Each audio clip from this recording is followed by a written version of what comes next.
ثم الصلاة والسلام سرمدا على النبي خير من قد وحدا وآله وصحبه ومن تبع سبيل دين الحق غير مبتدئ وبعد فاعلم بوجوب المعرفة من واجب لله 20 صفة الله موجود قديم باقي مخالف للخلق بالإطلاق وقائم غني واحد وحي قادر مريد عالم بكل شيء سميع البصير والمتكلم له صفات 7 تنتظم فقدرة إرادة سمع بصر حياة العلم كلام استمر وجائز بفضله وعدله ترك لكل ممكن كفعله أرسل أنبياء ذوي فضانا بالصدق والتبليغ والأمانة وجائز بحقهم من أراضي بغير نقص كخفيف المرض عصمتهم كسائر الملائكة واجبة وفضل الملائكة والمستحيل ضد كل واجب فاحفظ ل50 بحكم واجب تفصيل 25 لازم كل مكلف فحقق واغتنم هم آدم إدريس نوح حدما صالح وإبراهيم كل متبع لوط وإسماعيل إسحاق كذا يعقوب يوسف وأيوب اهتدى شعيب هارون وموسى واليسع ذو الكفل داود سليمان اتبع إلياس يونس زكريا يحيى عيسى وطه خاتم دغيا عليهم الصلاة والسلام وآلهم ما دامت الأيام والملك الذي بلا أب وأم لا أكل لا شرب ولا نوم لهم تفصيل 10 منهم جبريل ميكال إسرافيل عزرائيل منكر نكير ورقيب وكذا عتيد مالك ورضوان اهتدى 4 من كتب تفصيلها توراة موسى بالهدى تنزيلها زبور داود وإنجيل على عيسى وفرقان على خير الملا وصحف الخليل والكليم فيها كلام الحكم العليم وكل ما أتى به الرسول فحقه التسليم والقبول إيماننا بيوم آخر وجب وكل ما كان به من العجب خاتمة في ذكر باقي الواجب مما على مكلف من واجب نبينا محمد قد أرسل للعالمين رحمة وفضلا أبوه عبد الله عبد المطلب وهاشم عبد مناف ينتسب وأمه آمينة الزهرية أرضعته حليمة السعدية مولده بمكة الأمينة وفاته بطيبة المدينة أتم قبل الوحي 40 وعمره قد جاوز 60 وسبعة أولاده فمنهم 3 من الذكور تفهم قاسم وعبد الله وهو طيب وظاهر بذين ذا ينكب أتاه إبراهيم من سريها فأمه مارية القبطية وغير إبراهيم من خديجة فخذ بهم وليجة و4 من الإناث تذكر رضوان ربي للجميع يذكر فاطمة الزهراء بعدها علي وابناهما السبطان فضلهم جلي فزينب وبعدها رقية وأم كلثوم ذكت رضية عن 9 نسوة وفاة المصطفى خيرنا فاخترنا النبي المقتفى عائشة وحب صفية ميمونة ورملة هند وزينب كذا جويرية للمؤمنين أمهات مرضية حمزة عمه وعباس كذا أمته صفية ذات اهتداء وقبل هجرة النبي الإسراء من مكة ليلا لقدس يضرى وبعد إسراء أروج للسماء حتى رأى النبي ربا كلما من غير كيف وانحصار وافترت عليه 5 بعد 50 فرد وبلغ الأمة بالإسراء وفرد 5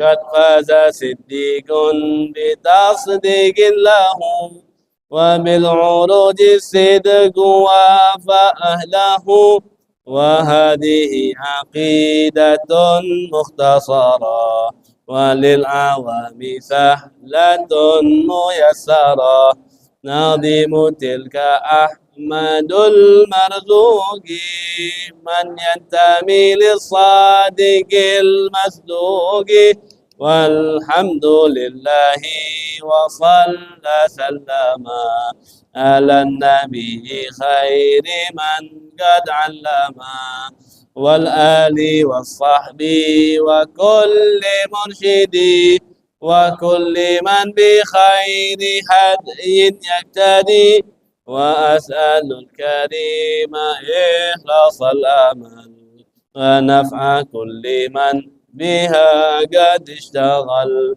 أبياتها ميز بعد الجمال تاريخ حالي حي مر الجمال سميتها عقيدة العوام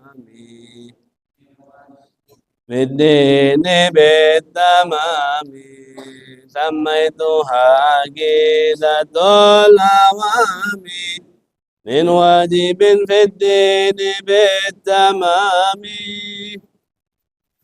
نستفتح مجالسنا على ما نوينا وعلى ما نوى به أسلافنا الصالحون وعلى ما نوى به حبائبنا ومشايخنا وأساتذتنا وعلماؤنا وعلى ما نوى به مصنف هذا الكتاب وعلى ما نوى به الحبيب صلى الله عليه وسلم بسر الفاتحة.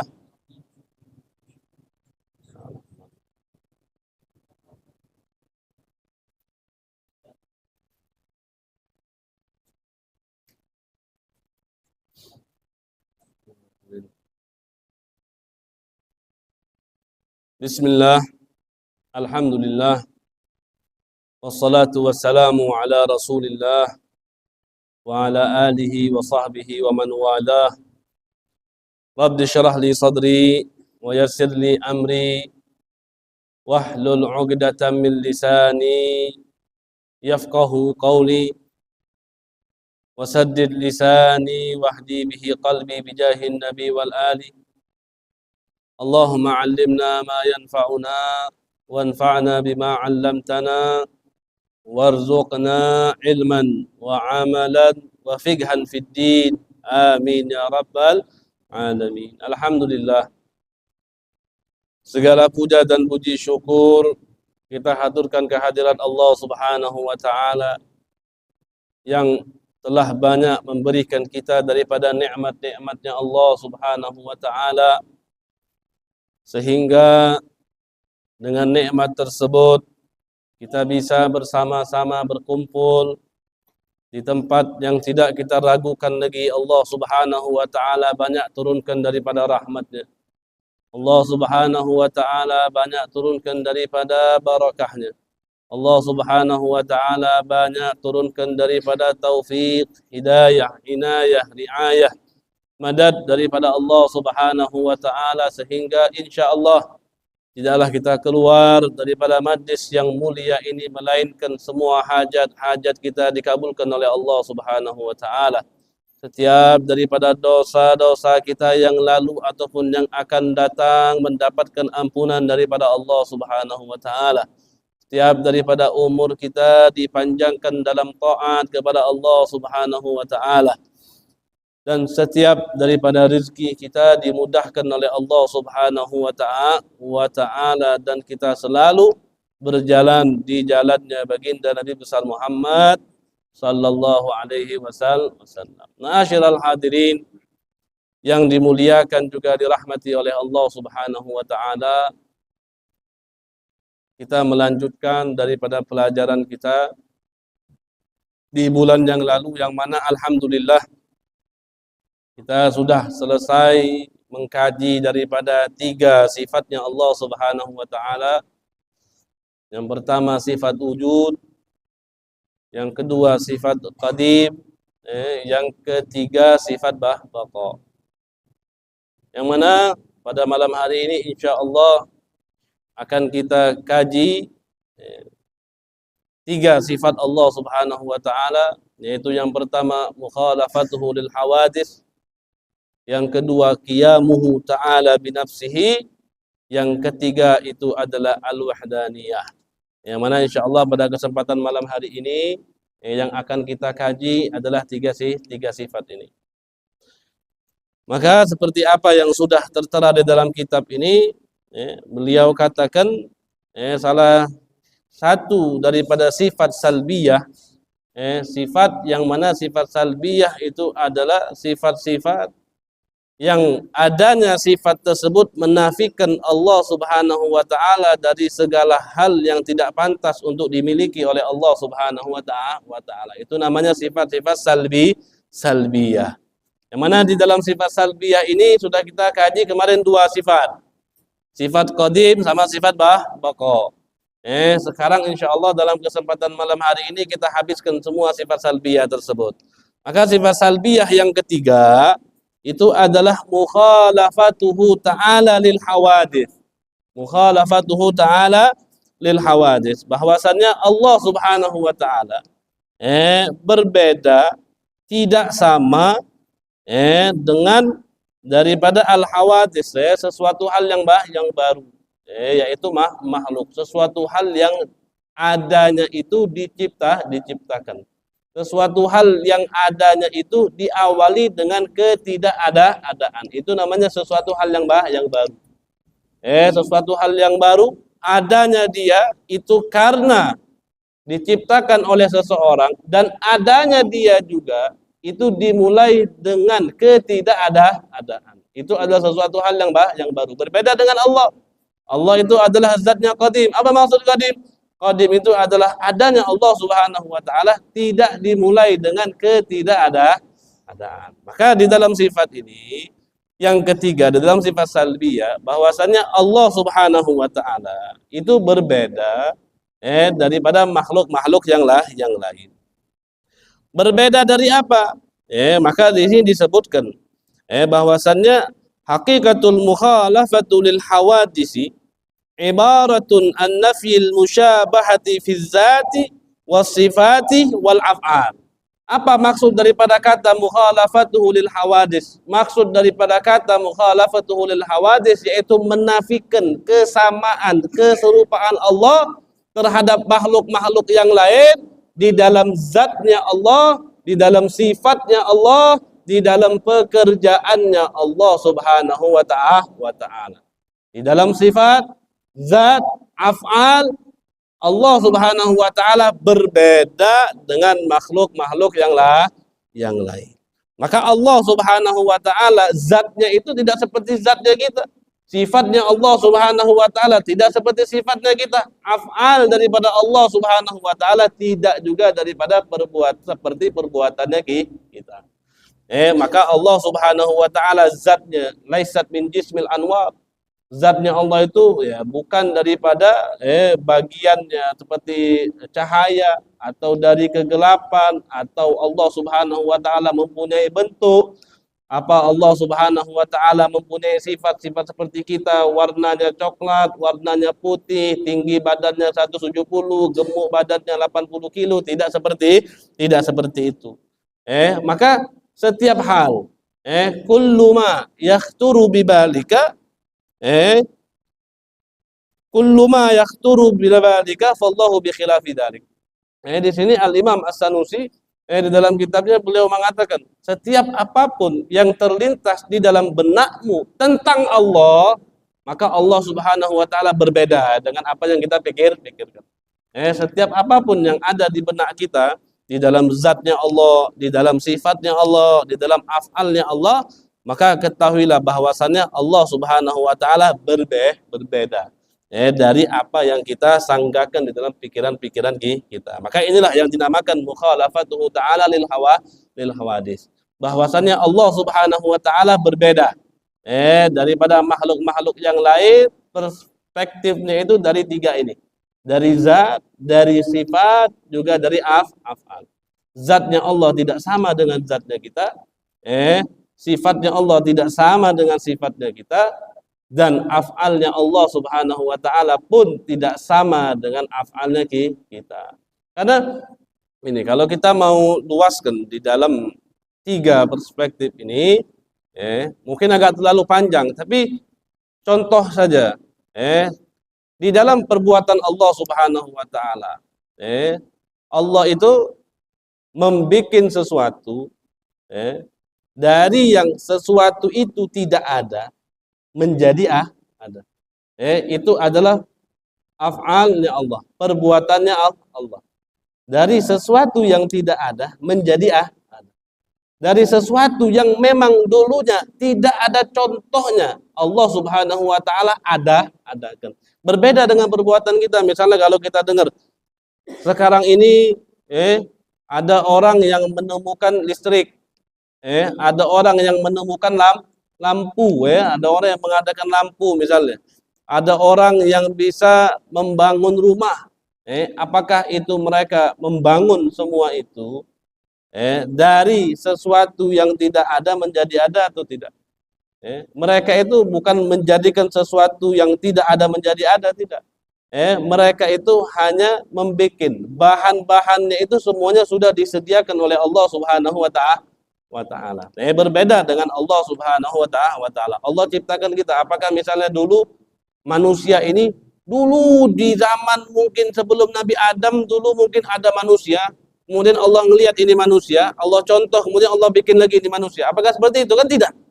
Allah perbuatan Allah Subhanahu wa taala itu ada dan Allah Subhanahu wa taala mengadakan perbuatan tersebut bukan ada contohnya, tidak ada contoh, berbeda dengan kita.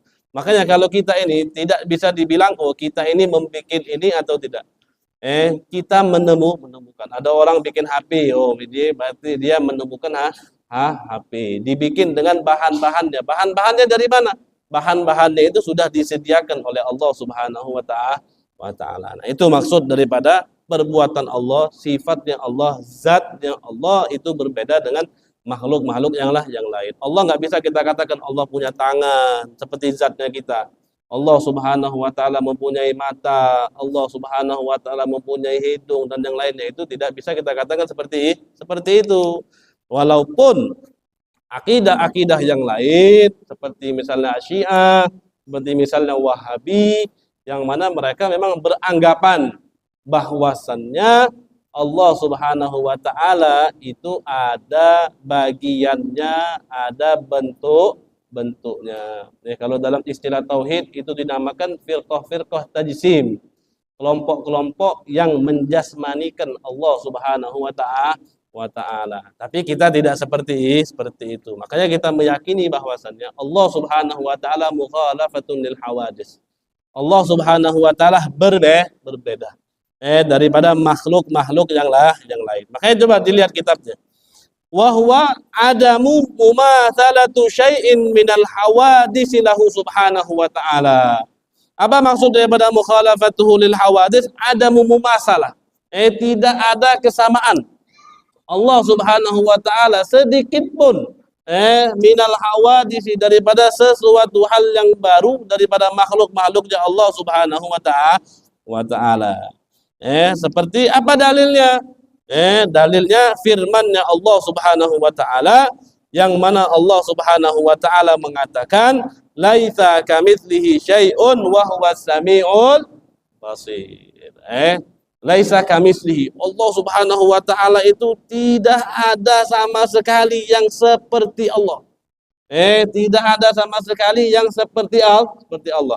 Kalau kita berbicara tentang lughah, tentang bahasa, di dalam bahasa itu ketika kita ingin membandingkan ataupun menyamakan seseorang dengan satu yang lain, maka di situ ada tingkatan atau persentase di dalam kesamaan, misalnya kesamaan. Misal kita mau katakan bahwasannya ada satu orang yang mana satu orang ini mirip sekali seperti macan. Satu orang ini mirip sekali seperti macan. Saking miripnya itu kita nggak bisa bedakan lagi mana yang macan, mana yang ini orang. Saking miripnya dia sama macan. Saking miripnya dia sama macan. Nah, di dalam bahasa Arab, ketika kita pengen menyamakan seseorang dengan satu yang lainnya, dan kesamaan itu tingkatnya itu bisa sampai 100%, maka kita katakan misalnya orang itu namanya Z. Macan itu dalam istilah bahasa Arab namanya asad. Maka saya katakan Zaidun asadun. Z adalah orang laki-laki yang seperti macan. Zaidun asadun. Z seorang laki-laki yang seperti macan. Asadnya saya jadikan khobar. Z-nya jadi mubtada. Ini tingkat kesamaan yang memang udah betul-betul kayak mirip ini. Ini mirip betul. Z ini dia punya sifat berani, keberaniannya ini sudah sama seperti macan. Macan kan itu kan diibaratkan hewan yang gagah, hewan yang berani. Nah, sifat beraninya Z ini udah seperti macan, udah 100%. 100%. Itu kalau tingkat miripnya itu 100%, maka saya katakan Zaidun asadun. Z seperti asad. Tapi kalau tingkat miripnya itu di bawah 100%, maka saya tidak katakan Zaidun asadun, saya tambahkan satu huruf, Zaidun ka asadin. Zaidun ka asadin, ada K-nya. K itu kan seperti. Kenapa dikatakan Zaidun ka asadin? Karena miripnya itu ya tidak Mirip betul, tidak 100% miripnya. Miripnya ini ya ada lah, sifatnya itu ada. Salah satu sifat macan ada di dalam Zaid. Maka saya katakan Zaidun ka Asadin. Tapi kalau saya mau katakan ada orang, ini sebenarnya penjelasan ataupun pelajaran yang memang harus kita pakai tulisan, jadi baru paham. Ini cuman ini aja,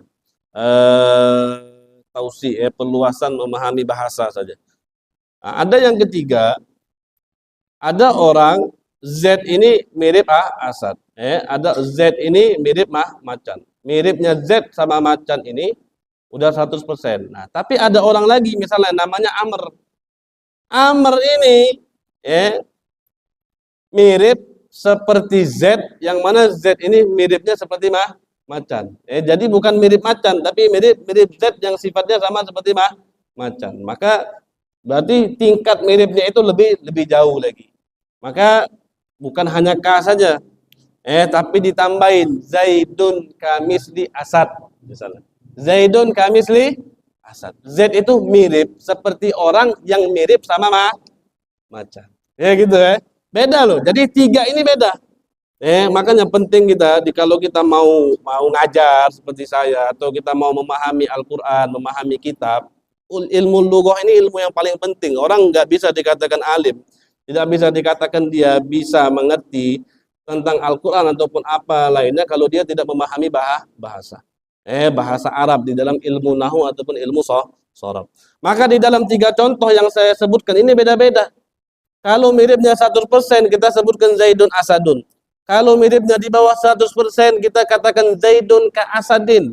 Kalau miripnya lebih bawah lagi kita katakan Zaidun kamisli Asadin. Itu tiga kata yang berbeda. Begitupun juga kalau kita mau menafikan kemiripan kita seperti ini. Makanya Allah katakan, lihat bahasa Allah. Laisa kamislihi. Allah katakan ada ka di situ, ada misli juga. Berarti apa? Allah itu tidak mirip sama sekali dengan makhluk apapun. Dengan sesuatu apapun Allah Subhanahu wa taala itu tidak mirip sama sekali, tidak sama sekali. Di dalam zatnya, di dalam sifatnya, di dalam af'alnya Allah itu sama sekali tidak ada yang menyamakan Allah Subhanahu wa taala. Jadi tingkat tidak miripnya itu sangat jauh. Karena Allah Subhanahu wa taala katakan laisa kamitslihi. Laisa kamitslihi. Laisa kamitslihi syai'un wa huwas samiul basir. Wa lam yakul lahu kufuwan ahad. Sama saja, tidak ada satu orang pun makhluk Allah Subhanahu wa taala yang ada di alam semesta ini yang mirip, yang menyamai sifat, zat ataupun af'alnya yang menyamai Allah Subhanahu wa taala. Seperti itu. Itulah pemahaman daripada sifat yang ketiga di dalam bagian yang salbiyah yang kita namakan dengan mukhalafatuhu ta'ala lil hawadis. Allah Subhanahu wa taala berbeda dengan makhluk-makhluk Allah Subhanahu wa taala di dalam tiga perspektif, di dalam zat, di dalam sifat, di dalam af'al.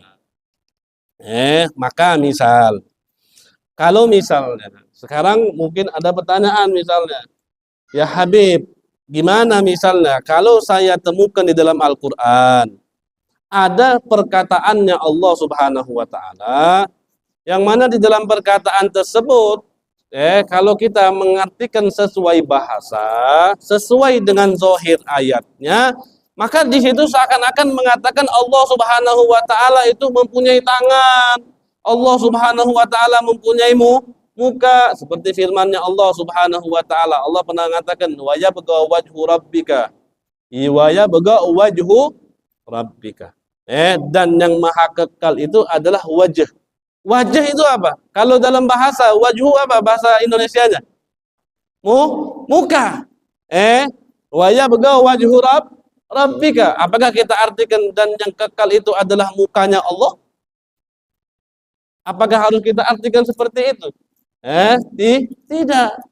Maksud daripada wajah di sini bukan mukanya Allah, Maksud daripada wajah di sini itu adalah zatnya Allah, dan yang maha kekal itu adalah zatnya Allah Subhanahu wa taala. Jadi ayat Al-Qur'an yang secara zahirnya memberikan arti-arti yang seperti itu, kita yang berakidah ahlus sunnah wal jamaah mentakwilkan itu ayat. Mentakwilkan itu ayat tidak kita artikan secara zahirnya. Akan tetapi kita mengartikan itu seperti muka, itu kita artikan zatnya Allah. Ada juga Allah Subhanahu wa taala berfirman, yadullahi fawqa aidihim.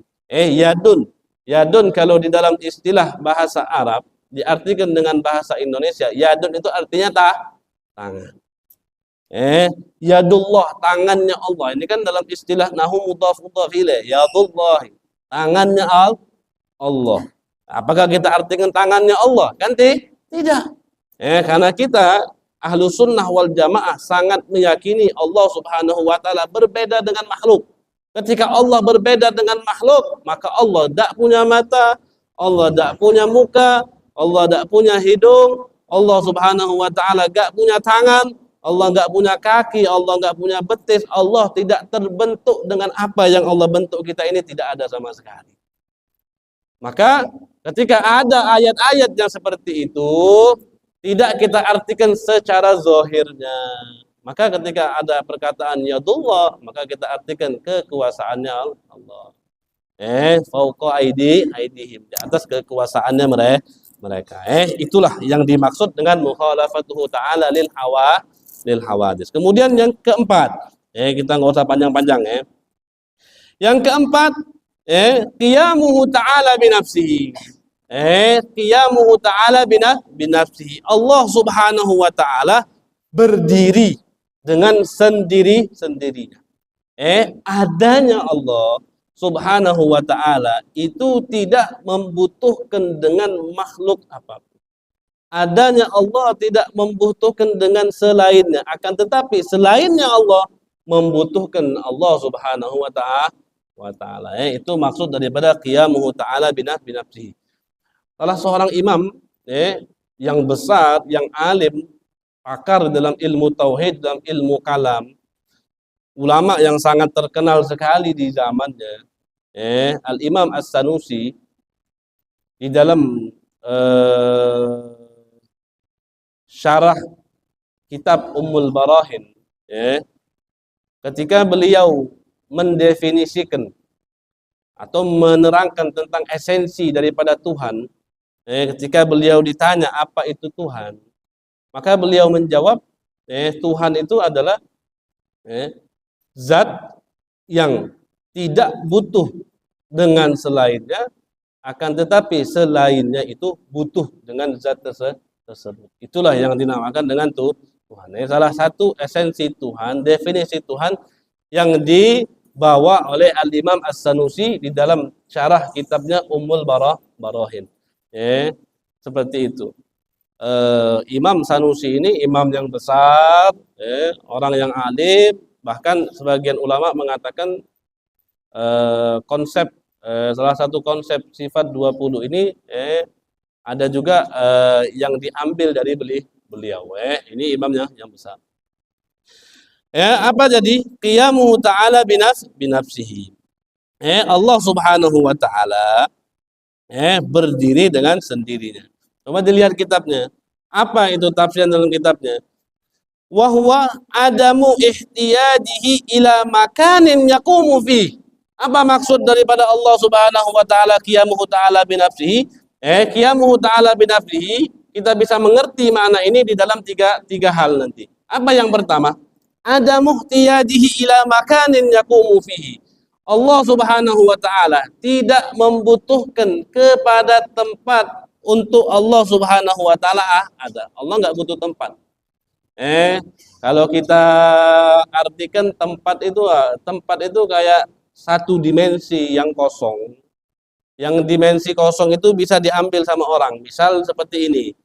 Seperti saya ini, Saya ini lagi duduk di tempat. Sebelum saya duduk, ini tempatnya kosong. Nah, ini namanya tempat. Ketika saya sudah duduk di tempat ini, maka tempat ini udah nggak bisa diduduki oleh orang lain lagi kan, gitu. Maka ini ya, seperti ini namanya tempat. Nah, Allah Subhanahu wa taala tidak butuh tempat untuk kita duduk, untuk kita ada, untuk kita ini Allah Subhanahu wa taala tidak butuh tempat. Nah, itu makna yang pertama. Maksudnya daripada qiyamuhu ta'ala binafsihi. Perlu juga dipahami di dalam tempat ini karena gini, sebagian daripada al-mujassimah, sebagian daripada paham-pahamnya salafi, paham-pahamnya wahabi, dan sebagian daripada rombongan-rombongan atau bagian daripada akidah-akidah yang tidak sejalan dengan akidah kita, mereka itu mengatakan bahwasannya Allah Subhanahu wa taala itu butuh dengan tempat. Allah Subhanahu wa taala butuh dengan tempat. Makanya sebagian mereka mengatakan Allah itu di mana? Maka mereka mengatakan Allah itu ada di arsy. Allah itu ada di arsy, ya. Kita ahlu sunnah wal jamaah sangat menentang sekali dengan apa yang dikatakan oleh mereka bahwasannya anggapannya mereka Allah Subhanahu wa taala itu ada di arsy. Karena kalau kita mengatakan Allah Subhanahu wa taala itu butuh dengan tempat, Allah itu ada di arsy misalnya, maka itu banyak sekali menimbulkan daripada permasalahan yang akan datang. Kalau misalnya kita katakan oh Allah itu ada di arsy, kalau sekiranya Allah itu ada di arsy dan Allah itu butuh tempat, maka Allah itu bakal ada apa? Bakal ada apa namanya? Ukuran, bakal ada ukurannya. Ketika kita katakan Allah itu ada tempat, butuh dengan tempat, maka seakan-akan kita mengatakan Allah Subhanahu wa taala itu ada ukuran. Karena gini, yang namanya tempat, tempat itu bisa kita artikan kayak saya nih sekarang duduk di tempat. Atau ketika mereka mengatakan Allah Subhanahu wa taala bersemayam di arsy, yakni duduk di singgasananya, di singgasana yang ada di arsy, maka Allah ketika kita berada di tempat, apakah kita itu lebih besar daripada tempat itu? Bisa tidak kita artikan seperti itu? Saya ini ada di masjid, apakah saya lebih besar dari masjid? Enggak kan? Saya ini ada di masjid, apakah saya lebih besar dari masjid? Enggak. Saya duduk di mobil, apakah saya lebih besar dari mobil? Enggak. Saya ada di kursi, apakah saya itu badan saya lebih besar dari kursi? Kan enggak. Gitu. Nah, gitu. Kalau kita katakan Allah Subhanahu wa taala itu ada di arsy ataupun bersemayam di arsy ataupun duduk di arsy, maka seakan-akan kita mengatakan Allah Subhanahu wa taala itu ada ukurannya dan ukurannya Allah itu lebih kecil daripada arsy. Maka itu sangat bertentangan sekali dengan pemahaman akidah Ahlus Sunnah wal Jamaah. Bertentangan sekali dengan akidah Ahlus Sunnah wal Jamaah, dan kita tidak meyakini adanya Allah Subhanahu wa taala itu tidak butuh sama sekali dengan tempat. Arsy itu adalah salah satu makhluk ciptaan Allah yang paling terbesar. Memang arsy. Arsy itu adalah salah satu makhluk ciptaan Allah yang paling terbesar. Seakan-akan Allah itu pengen mengatakan sama kita, nih, kalian ini, makhluk-makhluk yang kecil ini, yang lemah-lemah ini, yang biasa-biasa ini, yang kecil ini, kita tahu nih, arsy nih, makhluk aku yang paling besar saja, tunduk sama aku, kata Allah. Apalagi kalian yang kecil. Apalagi kalian yang kecil. Makanya arsy itu dijadikan kayak simbol terkuat di antara makhluknya Allah Subhanahu wa taala. Makanya ada hal-hal yang terjadi di bumi ini, maka akan ada sinyal nyampe ke arsy. Misal kalau kita membaca daripada riwayatnya baginda Nabi besar Muhammad sallallahu alaihi wasallam, ketika Nabi besar Muhammad sallallahu alaihi wasallam itu lahir, itu arsy bergoncang. Ketika Nabi besar Muhammad sallallahu alaihi wasallam lahir, itu arsy bergoncang. Ada sinyalnya. Dalam tragedi-tragedi besar itu akan memberi sinyal kepada arsy, dan arsy itu bakal tadi bergoncang tadi.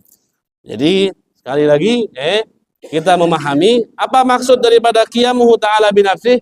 maksud daripada qiyamuhu ta'ala binafsih, bahwasannya Allah subhanahu wa ta'ala tidak membutuhkan dengan tempat untuk Allah itu ada. Allah tidak butuh dengan tempat untuk Allah subhanahu wa ta'ala itu ada. Itu maksud daripada qiyamuhu ta'ala binafsihi dengan pengertian yang pertama.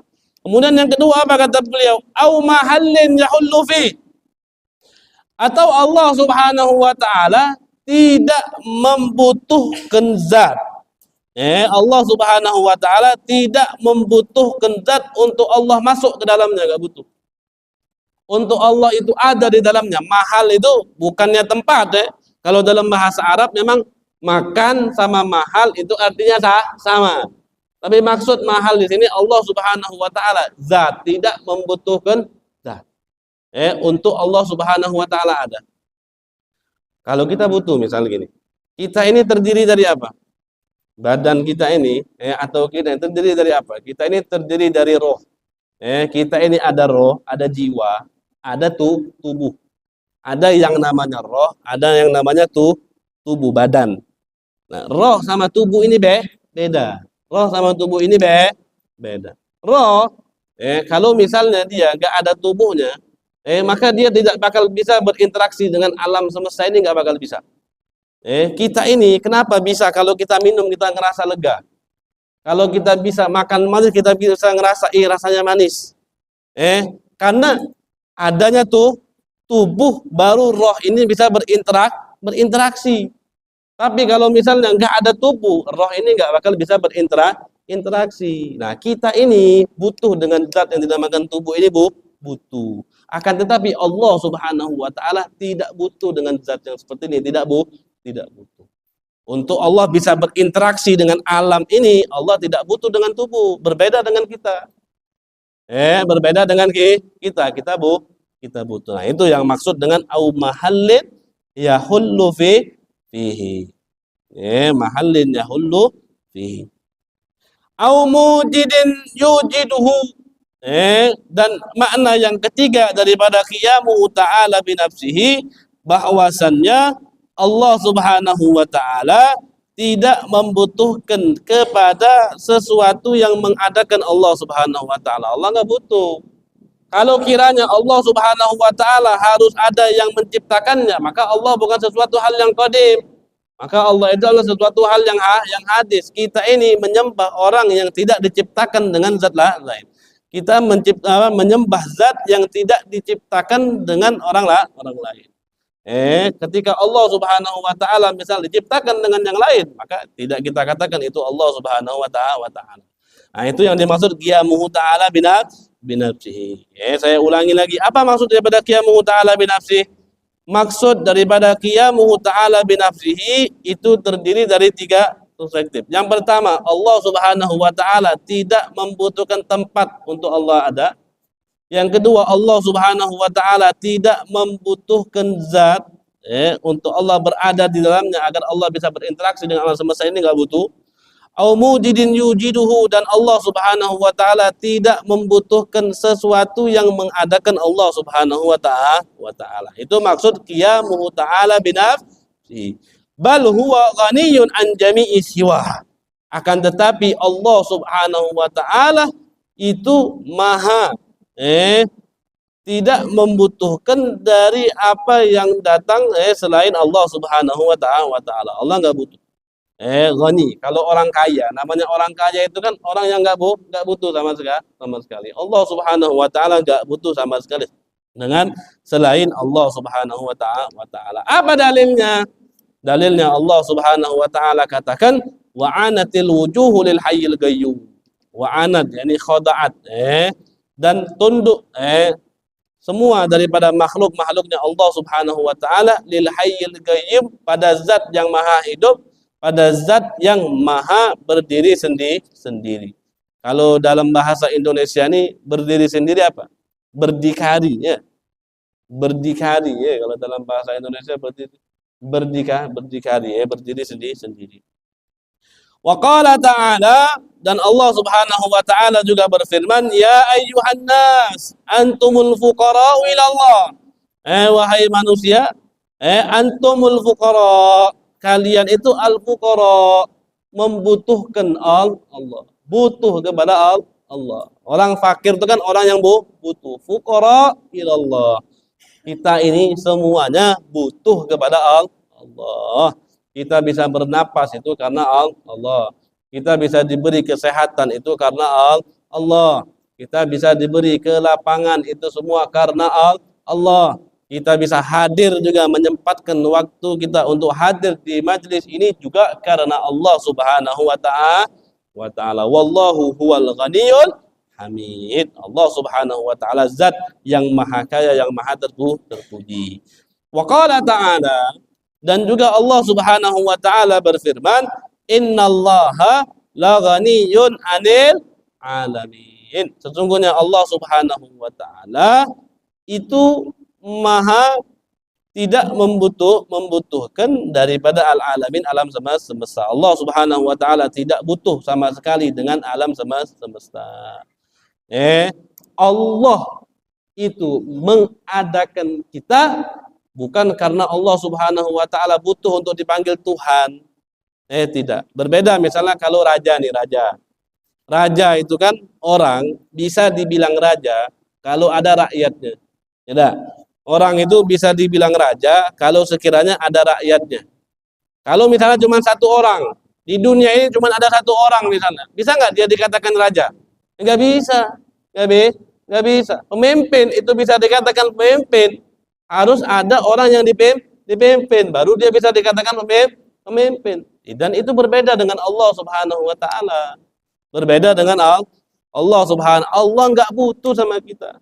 Allah Subhanahu wa taala tidak butuh sama sekali dengan kita. Maka di dalam kitab Shafwatul Zubat, matan syair, ada yang mengatakan, beliau mengatakan ahdatsahu la lihtiyajil ilah.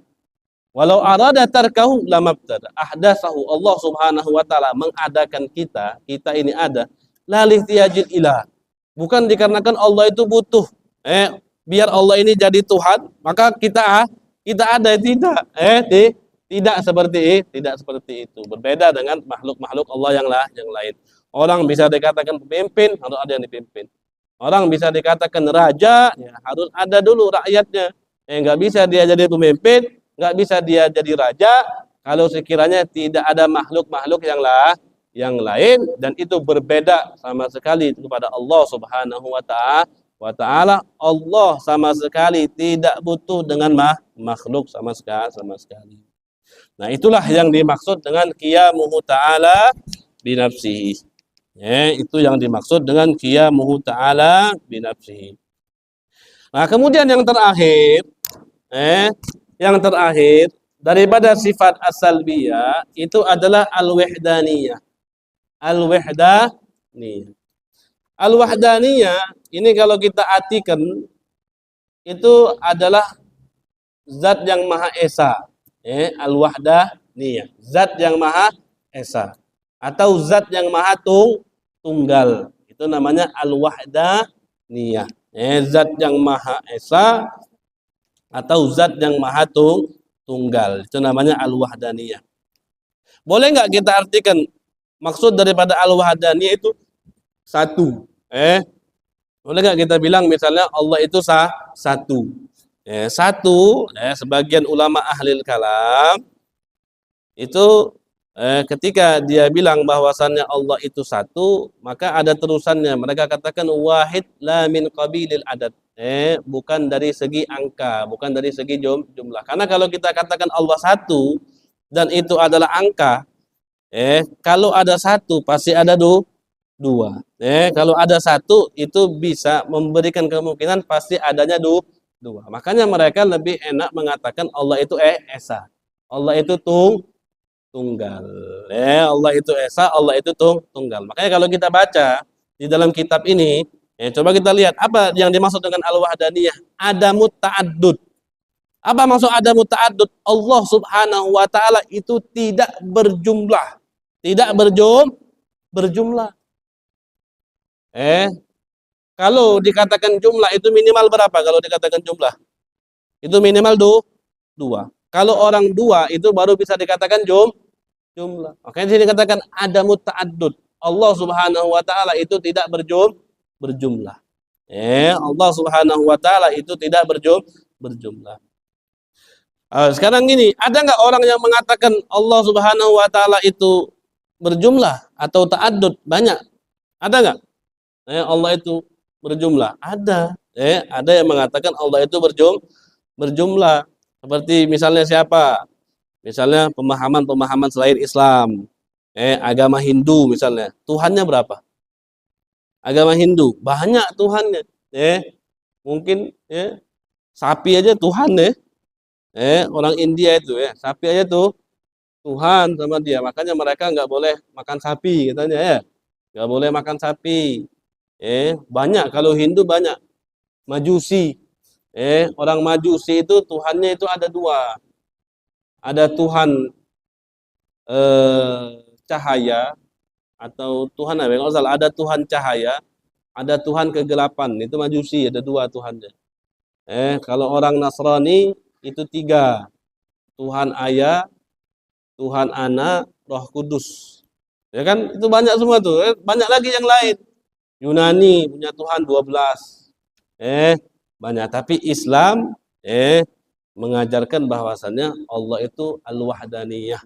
Allah itu zat yang Maha Esa, Allah itu zat yang Maha Tunggal, adamut ta'addud. Allah Subhanahu wa taala itu tidak berjumlah. Nah, tidak berjumlah ini dinilai juga di dalam berapa? Di dalam tiga perspektif. Di dalam zatnya Allah itu tidak berjumlah, Allah nggak punya, nggak ada Allah itu 1, 2, 3, 4, nggak ada. Allah itu hanya esa, tunggal, hanya seorang Allah Subhanahu wa taala. Dan di dalam sifatnya Allah Subhanahu wa taala, dan di dalam af'al, di dalam pekerjaannya Allah Subhanahu wa taala. Makanya coba dibaca di sini. Al-Wahdaniyah, yang Maha Esa dan yang Maha Tunggal, apa maksudnya? Wahia adamu ta'addud. Maksudnya itu adalah tidak berjumlah. Di dalam segi apa? Fi zatihi ta'ala, di dalam zatnya Allah. Wa sifatihi, di dalam sifatnya Allah. Wa af'alihi, di dalam af'alnya Allah Subhanahu wa taala. Itu maksud daripada al-wahdaniyah. Kemudian di sini dijelaskan lagi. Kemudian di sini dijelaskan lagi apa? Wa wahdatuz zati maknaha, dan esa di dalam zat. Apa itu maksud esa di dalam zat? Anna zatahu laisat murakkabatan min ajza. Bahwasannya zatnya Allah itu tidak tersusun, tidak terdiri dari bagi-bagian. Tidak terdiri dari bagian-bagian. Misalnya kan kalau kita ini kan terdiri dari bagian-bagian. Ada tangan, ada tubuh, ada kaki. Nah, zatnya Allah itu tidak terdiri daripada itu semua, tidak. Tidak terdiri, tidak tersusun daripada bagian-bagian yang ini. Kalau ini kan banyak partnya.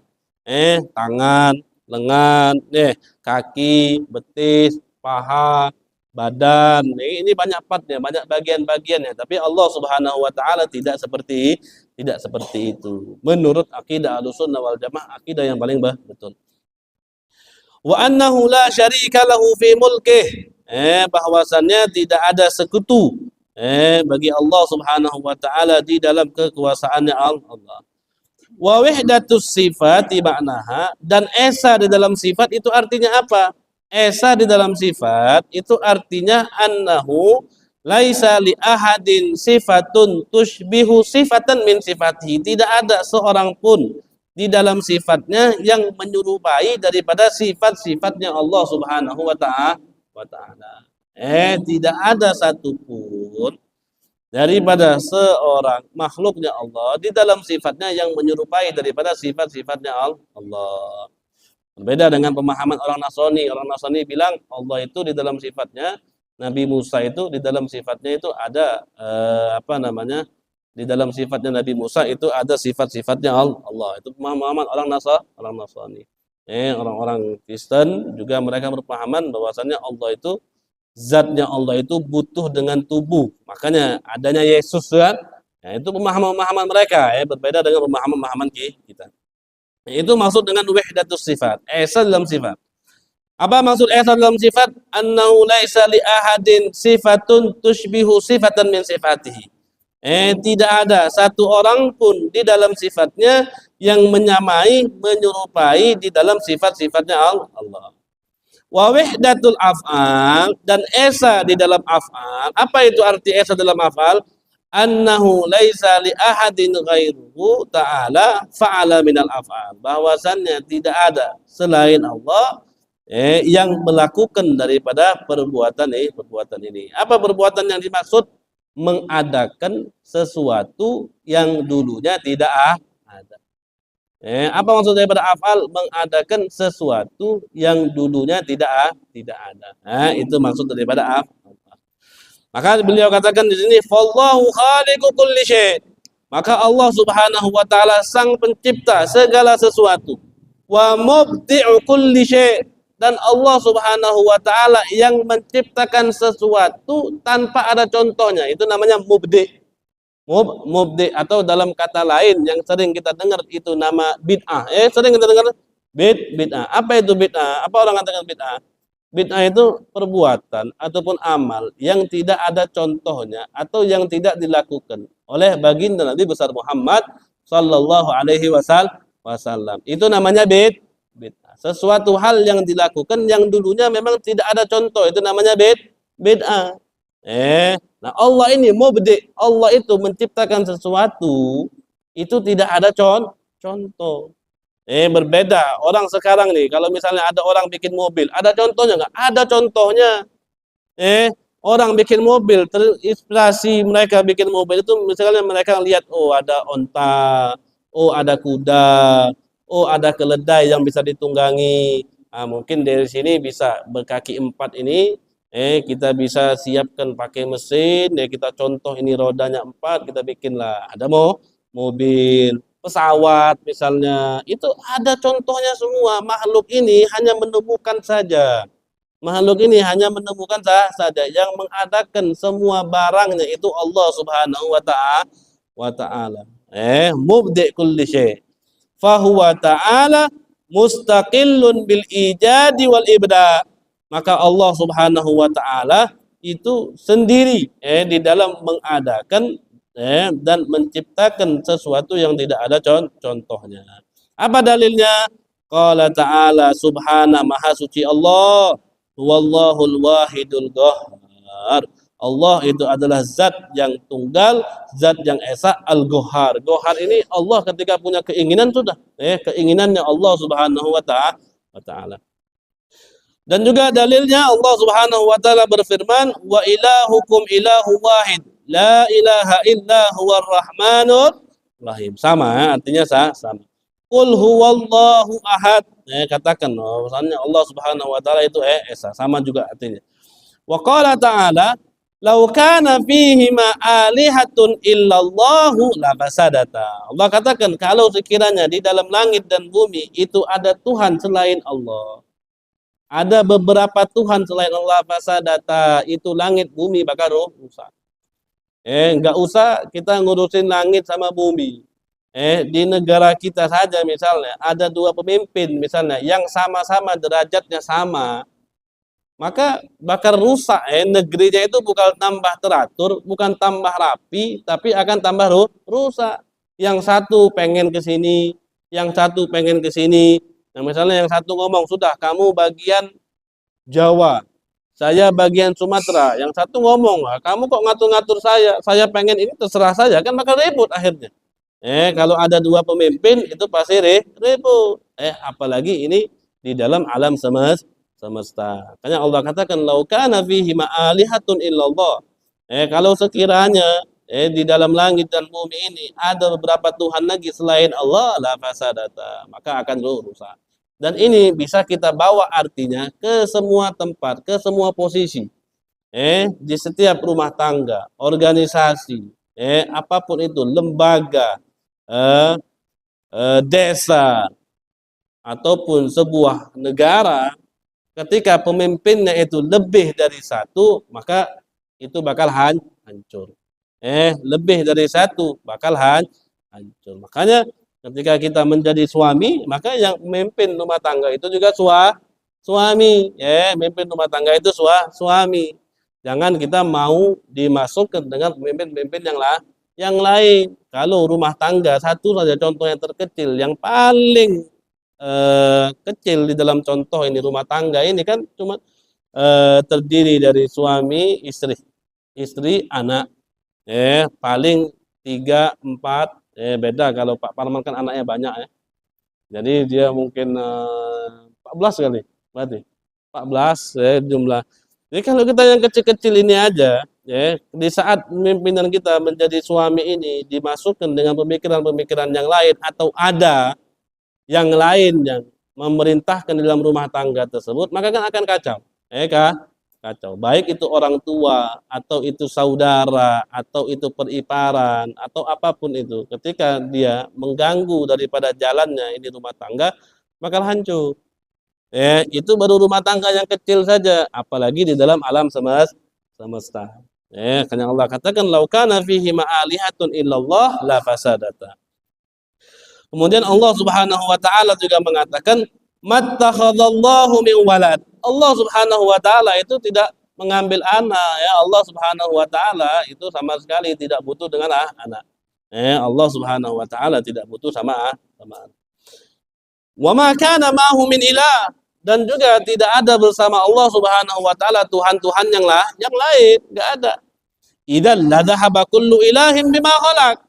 Kalau sekiranya ada selain Allah Tuhan yang lain, maka Tuhan yang lain tersebut mereka akan bepergian untuk menciptakan apa yang mereka inginkan.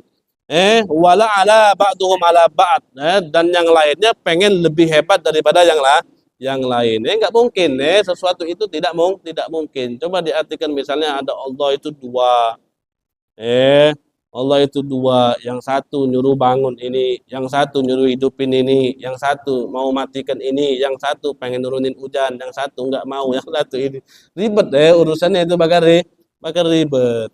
Jadi enggak mungkin. Tuhan itu hanya tunggal, esa Allah Subhanahu wa taala subhanallahi amma yasifun. Maha suci Allah dari segala hal yang disifati oleh mereka. Mereka ya banyak, banyak. Daripada orang Yahudi, daripada orang Nasrani, daripada pemikiran-pemikiran jahiliyah sebelum adanya baginda Nabi besar Muhammad sallallahu alaihi wasallam yang meyakini Tuhan itu lebih dari satu. Qul law kana ma'ahu alihatun kama yaqulun idzal labtaghaw ila dzil arsy sabila subhanahu wa ta'ala amma yaquluna uluwan kabira. Ini sama saja, artinya sama saja. Intinya Allah Subhanahu wa taala itu esa, Allah Subhanahu wa taala itu tunggal, Allah Subhanahu wa taala itu tidak berjumlah di dalam zatnya Allah, di dalam sifatnya Allah, di dalam af'alnya Allah Subhanahu wa taala. Saya ulangi lagi. Yang pertama tadi kita mengkaji mukhalafatuhu ta'ala lil hawadis. Apa maksud mukhalafatuhu ta'ala lil hawadis? Bahwasannya Allah Subhanahu wa taala tidak sama sekali dengan makhluk-makhluk Allah Subhanahu wa taala yang lain. Di dalam zatnya, di dalam sifatnya, di dalam af'alnya Allah Subhanahu wa taala. Tidak ada makhluk yang lain yang sama dalam zatnya seperti Allah. Allah Subhanahu wa taala tidak sama seperti kita. Tidak ada makhluk yang lain yang sifatnya itu sama seperti Allah Subhanahu wa taala, dan tidak ada makhluk yang lain yang af'alnya itu sama seperti Allah. Kemudian yang kedua, qiyamuhu ta'ala binafsi. Allah Subhanahu wa taala berdiri dengan sendiri-sendiri. Allah Subhanahu wa taala tidak membutuhkan tempat untuk ada. Allah Subhanahu wa taala tidak membutuhkan zat untuk Allah Subhanahu wa taala bisa berinteraksi dengan makhluk-makhluk yang lain, dan Allah Subhanahu wa taala juga tidak membutuhkan kepada sang pencipta. Itu maksud qiyamuhu ta'ala binafsihi. Yang ketiga, maksud daripada al-wahdaniyah, Allah itu adalah Maha Esa, Allah Maha Tunggal, Allah Subhanahu wa taala tidak berjumlah di dalam zatnya Allah, di dalam sifatnya Allah, di dalam af'al pekerjaannya Allah Subhanahu wa taala. Maka alhamdulillah dengan pengajian kita di malam hari ini kita sudah menyelesaikan daripada bagian di dalam sifat as-salbiyah. Di dalam sifat as-salbiyah udah selesai. Di dalam sifat yang menafikan segala hal yang bisa mencederai daripada Allah Subhanahu wa taala itu sudah kita bahas. Qadim sudah kita bahas. Baqa sudah kita bahas. Mukhalafatuhu ta'ala lil hawadits, qiyamuhu ta'ala binafsihi al-wahdaniyah, semuanya sudah kita bahas. Dalil-dalilnya, hujjah-hujjahnya, argumentasinya daripada Allah Subhanahu wa taala juga sudah kita sebutkan. Insyaallah nanti akan kita lanjutkan lagi di dalam sifat-sifat yang lain, al-qudrah, al-iradah, al-ilmu, insyaallah di pertemuan yang akan datang. Sebelum saya tutup, dipersilahkan